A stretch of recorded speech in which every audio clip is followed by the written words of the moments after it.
그러니까 상승이 반드시 개인한테 좋은 것도 아니고 하락이 또 반드시 나쁜 것도 아니에요. 그러면 이제는 두 가지 경험을 다 하신 우리 방송 청취하시는 분들 같은 경우에는 제가 생각할 때는 일반적인 모든 경제의 기초 논리가 수요와 공급이라고 생각을 합니다. 그런데 지금 이제 정부에서 3기 신도시를 통해서 정책적으로 공급을 늘리려는 어떤 유인을 가지고 있지만 좀 장기적인 공급으로 이루어질 것 같고요. 지난 6월 1일 다주택자 양도세 중과를 기점으로 해서 사실상 서울의 매물이 계속해서 줄어들고 있는 상황입니다. 아무리 집을 살려는 사람이 많지 않더라도 그거 이상으로 집에 대한 매물 자체가 감소해버리면 살려는 사람이 한 5명 있는데 이것도 많은 숫자는 아닌데 집을 팔려는 매물 수가 10개에서 2개로 떨어지면 2개의 매물을 가지고 5명이 경쟁해야 되는 이상한 아이러니한 상황이 발생을 하는데요. 지금 시장이 좀 그렇다고 생각을 합니다. 맞아요. 거래량은 정말 줄어들고 있는 것 같은데 신고가는 계속해서 나오고 있더라고요. 네, 맞습니다. 그 남아있는 매물조차도 하나의 매물은 입주할 수 있는 물건, 하나의 매물은 새가 껴진 매물, 이런 식으로 시장에서 기능이 작용을 하다 보니까 좀 그런 측면에서 놓고 보면 아무래도 지금 현재의 상황으로는 가격이 떨어지기는 좀 쉽지 않지 않을까, 그런 좀 판단을 할 수가 있겠습니다. 그러면 이제 집값 상승이 거의 경기도 북부까지도 이어지고 있는 것 같아요. 양주라든지 아니면 의정부까지도 많이 오른 것 같은데 그러면 수도권 어디까지 좀 오를 수가 있을까요? 참 이게 뭐 좋은 현상은 아니지만 부동산 시장이 떨어지거나 혹은 아예 오르지 않던 상태가 있을 텐데 보통은 이렇게 오르는 시장일 때 가장 좋은 지역이 제일 많이 오르는데 가장 어떻게 보면 입지적으로 선호하지 않던 경기도 북부권까지는 크게 오르지 않다가 너무 많이 오르지 않았다거나 첫 번째. 두 번째는 더 이상 다른 곳은 돈이 돌기에는 돈이 너무 많이 드니까 다른 곳이라도 알아봐야겠다라는 측면. 어떻게 보면 돈이 봤을 때 가성비의 측면. 이런 두 개의 시그널이 작용을 해서 결국에는 이제 올려놓는다고 보거든요, 가격을. 또 제가 말을 조심해야 돼요. 그래서 이런 이제 심리적인 각각의 지역별로 상한선이 있는데, 강남의 집값보다 추월해서 가는 거는 사실은 돈이 보기에는 좀 어색한 상황이 될 거고, 각 지역별로 나름의 위계도 있고, 가격적 위상이 조금씩 있죠, 지역마다. 네. 그래서 그동안 못 오른 거에 대해서는 회복을 하지만, 그 이상의 입지라고 느꼈던 지역을 넘어서기는 쉽지는 않아요. 역사적으로 보면은. 그래서 질문 주신 대로 얘기를 하면은 좀 더 지금 현재보다는 가격이 좀 더 저평가된 거에서 오를 거라고 보고 사실은 전혀 안 오른 지역들도 있죠. 뭐 포천시라든가 정말 도시 규모가 작은 동네 같은 경우에는 오히려 미분양도 약간 있고 가격도 전혀 오르지 않았는데 이건 정말 모르는 겁니다. 저는 그렇게 생각해요. 시중에 돈이 엄청 많다라고 표현을 하기보다 그 돈들이 살만한 매물이 엄청 작다라고 좀 상대적으로 표현을 하고 싶어요.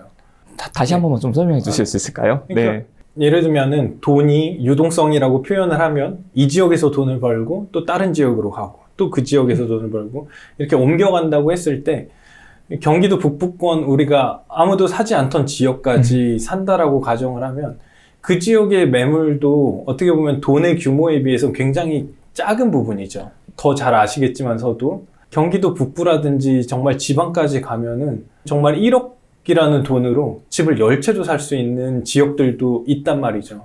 그러면은 돈의 사이즈는 아주 크지 않은데 이 돈으로 살 수 있는 매물이 10개가 있느냐? 또 그런 게 아니란 말이죠. 그 지역에 가보면. 그러면 과거에 벌었던 사람들이 다 1억씩 1억씩 싸들고 와서 그 지역을 잠깐만 건드려도 오를 수밖에 없는 상황이라는 의미입니다.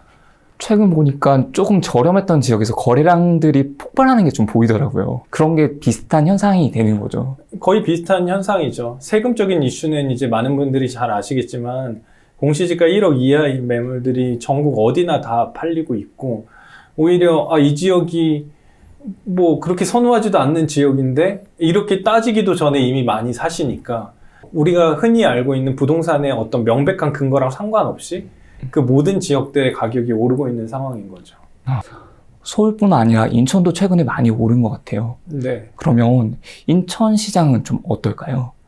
네, 이제 인천이 오르는 근본적인 이유는 인천이 가지고 있는 인프라나 여러 가지 도시적인 규모에 비해서 그동안 가격이 상대적으로 못 오른 감이 많이 있었어요.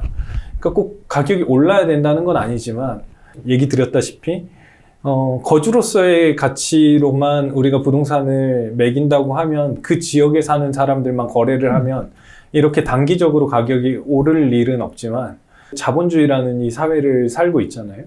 그러면 결국에는 인천에 돈이 봤을 때 인천 자체가 시장이 가격이 저평가되어 있다고 보다 보니까 인천만큼 도시 규모가 이렇고 인프라가 이런데 가격이 아직도 이 가격에 있는 거는 좀 이상한 일이야 라고 하면은 또 몰리기 시작하거든요. 그렇게 되면 이제 급등을 하는 거죠. 그런 개념이 이제 이 자본주의 시장에서 계속 돌고 도는 거죠. 그러면 지방 시장은 좀 어떨까요? 대구를 보니까 대구는 벌써 미분양도 생기고 있고 그 시장 분위기가 좀 상당히 좀 안 좋아진 것 같아 보이고 작년이랑 또 다른 분위기더라고요. 근데 저는 이제 대구 시장의 공급 물량이 계속해서 많고 2022년, 23년 계속 공급 물량이 많은데요. 사실은 이런 상황에서 미분양도 나고 기존의 분양권도 프리미엄이 붙지 않고 이런 상황이 사실은 대구에 계신 분들, 대구에 적을 두고 사시는 분들한테는 저는 좋은 기회라고 봐요. 왜냐하면 우리가 부동산을 주거로서 혹은 자산으로 산다는 거는 결국엔 내가 이 가격대에 내가 가진 돈으로 인정하고 사겠다는 의미인데 이 가격보다 더 올라도 좋고 더 내려도 좋고 만약에 한 시장이라면 모든 사람들이 되도록이면 가격이 내렸을 때 샀으면 좋겠다는 그렇죠. 생각을 하잖아요. 네. 네. 실질적으로 내렸을 때는 잘 사려고 하시지 않거든요. 거주로서. 겁이 나서 못 살 것 같아요. 네, 맞습니다. 지금의 우리가 부동산 어느 지역이든 다 상승기를 경험을 하셨을 거고 부동산이 영원히 하락하는 것도 없구나라는 거를 이제 배우시게 된 거죠. 경험적으로. 그러면 이제는 두 가지 경험을 다 하신 우리 방송 청취하시는 분들 같은 경우에는 상승? 하락? 이게 아니라 하락을 할 때도 내가 대구에서 좋은 집을 살 수 있는 기회가 없는지 봐야 된다는 거죠. 공부를. 이 반복되는 사이클에서 결국에는 하나의 명제는 내가 주거로서 만족할 만한 집을 얼마에 살 것인가인데 그 상승기에 하락기에 너무 연연할 필요가 없다는 거죠. 그래서 대구 시장은 공급 물량 때문에 당장은 좋지 않은 시장이지만 결론은 좋은 부동산을 사기에는 또 좋은 시장으로 바뀌어 가고 있다. 이렇게 좀 결론 내려드릴 수 있을 것 같습니다. 대구에 물론 공급이 많지만 이건 한시적인 거일 수도 있고 나중에 긴 시간을 본다면 오히려 더 좋은 기회가 될 수 있다는 거예요. 대구뿐만이 아니라 다른 지역, 지방도 비슷하게 볼 수 있는 거죠. 그렇죠.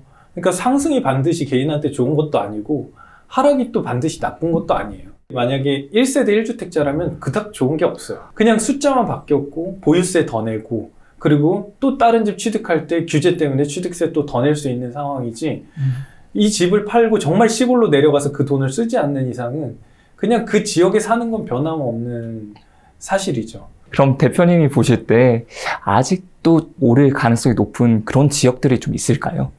오를 가능성이 높은 지역은 사실은 이게 제가 뭐 어느 지역을 언급하는 것보다 몇 가지의 기준을 좀 설명을 드리면 첫 번째는 돈이 보는 관점에서 가격이 상대적으로 싼 곳이 무엇인가 이거에 대해서 제가 혹시 화면을 보여드리고 설명드려도 되나요? 좋습니다. 네. 여기 맨 하단에 최고가 아파트라는 메뉴가 있습니다.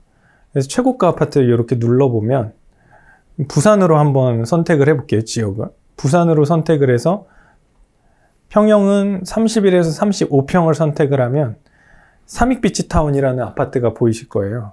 그래서 이 아파트를 재건축하는 아파트 맞습니다. 네. 그래서 이 아파트를 클릭을 해보면 이렇게 광안대교 앞에 보이는 이제 삼익비치 아파트가 있고 그리고 이렇게나 가격이 많이 오른 것을 확인을 할 수가 있는데요. 와, 진짜 많이 올랐네요. 네.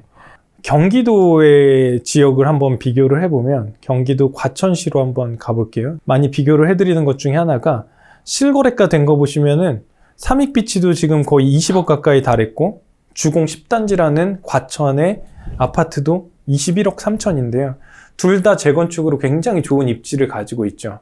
그래서 이 두 개의 단지를 한번 비교를 해볼게요. 네. 나는 부산 사니까 부산이 최고야. 나는 과천 사니까 과천이 최고야. 이런 생각은 그냥 배제하기로 해요. 배제하고 그냥 우리가 한번 살펴본다고 하면 제가 이렇게 비교 버튼, 지도에서 비교 버튼 누르고 주공 10단지를 클릭한 다음에 면적을 33평을 선택해서 추가 버튼을 눌렀어요. 그러면 과천 주공 10단지의 33평의 실거래가 차트가 이렇게 생깁니다. 그 다음에 제가 부산으로 한번 가볼게요. 부산으로 네, 이렇게 길쭉한 다리가 보이는데요. 이 길쭉한 다리 앞에 삼익비치가 하나 있습니다. 이렇게 클릭을 한 다음에 면적을 제가 35평 추가 이렇게 하고 보시면은 빨강색이 과천의 대표적인 재건축 단지고 파랑색이 부산의 가장 비싼 재건축 단지인데 둘 다 30평대 실거래가예요. 보시면 과거 어느 때도 부산의 가장 대표적인 재건축이 과천의 가장 대표적인 재건축을 초과해 본 적은 없어요. 경험적으로. 그리고 여기 전세 버튼을 누르시더라도 전세가도 똑같은 재건축인데 과천에 더 비싼 금액을 들여서 전세를 살고 계세요. 근데 매매 가격이 부산의 상승기 때 거의 과천을 다 따라잡아 버렸죠.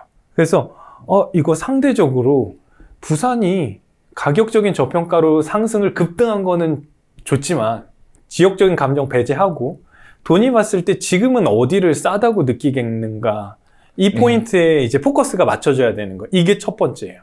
부동산을 보는 우리의 시각이. 비교하실 때 포인트는 전세가가 어디가 좀 더 높을까?